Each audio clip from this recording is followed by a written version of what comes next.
Shalom, selamat pagi Bapak Ibu Saudara yang terkasih dalam Tuhan Yesus Kristus. Berjumpa kembali dalam Sapaan dan Renungan Pagi GKI Salatiga, Sabtu 1 Maret 2025 bersama saya, Sliono Sudarso. Sebelum kita mendengarkan renungan, marilah kita berdoa mohon pimpinan Roh Kudus. Selamat pagi Bapak Surga, kami datang ke hadirat-Mu untuk bersyukur atas hari baru yang Engkau anugerahkan bagi kami. Saat ini kami akan merenungkan sebagian firman-Mu. Layakkanlah dan siapkanlah hati kami, sehingga kami bisa memahami akan pesan-pesan-Mu dan melakukannya dalam kehidupan keseharian kami. Dalam nama Kristus Yesus kami berdoa. Amin. Bapak, Ibu, dan Saudara, renungan pagi ini berjudul Belajar Mencukupkan Diri, dengan nats Alkitab yang diambil dari Filipi 4 ayat 11. Kukatakan ini bukanlah karena kekurangan, sebab aku telah belajar mencukupkan diri dalam segala hal.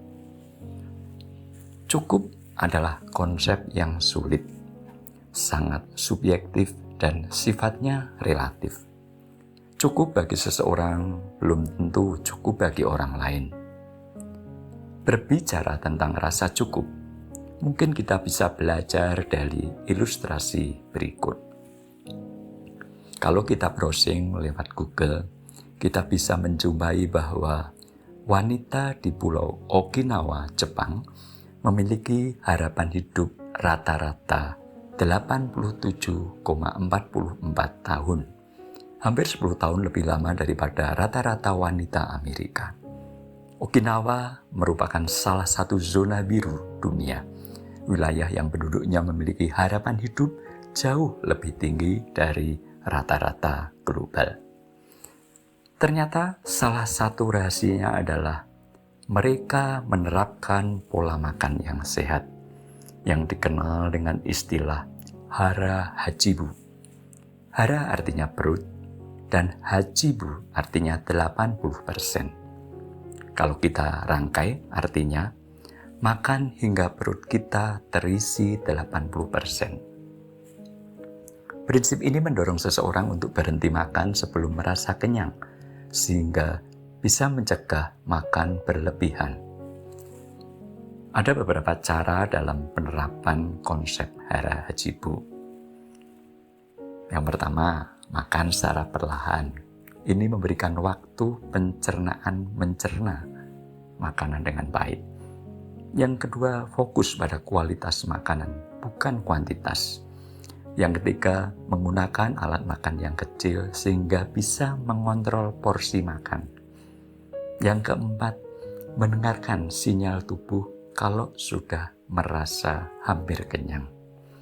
Yang kelima, makan dengan penuh kesadaran, atau mungkin dikenal dengan mindful eating. Dengan makan hingga 80% kenyang, mereka mengurangi resiko kelebihan kalori yang dapat menyebabkan obesitas dan penyakit-penyakit yang berhubungan dengan pola makan yang tidak sehat.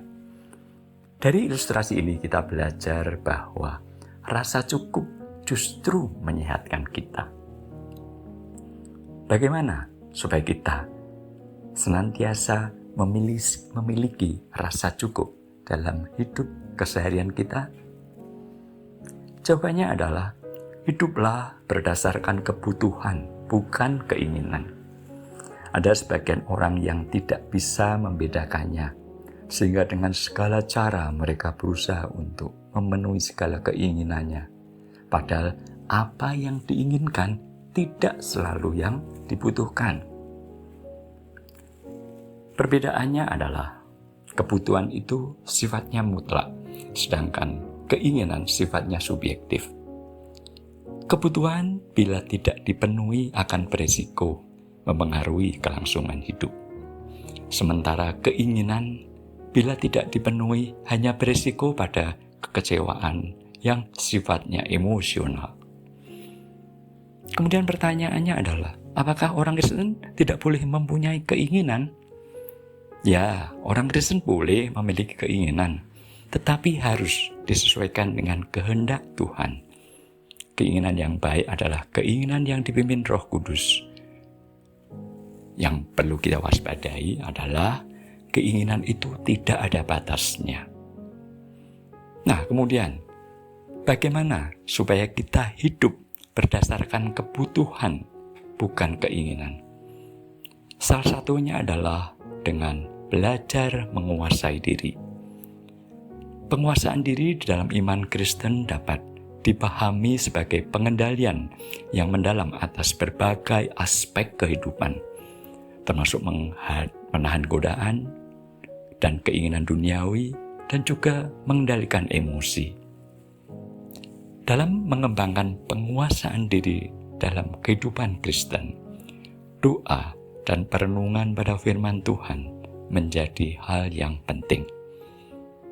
Dengan doa adalah cara bagi orang percaya untuk memohon bimbingan dan kekuatan Roh Kudus dalam menghadapi godaan.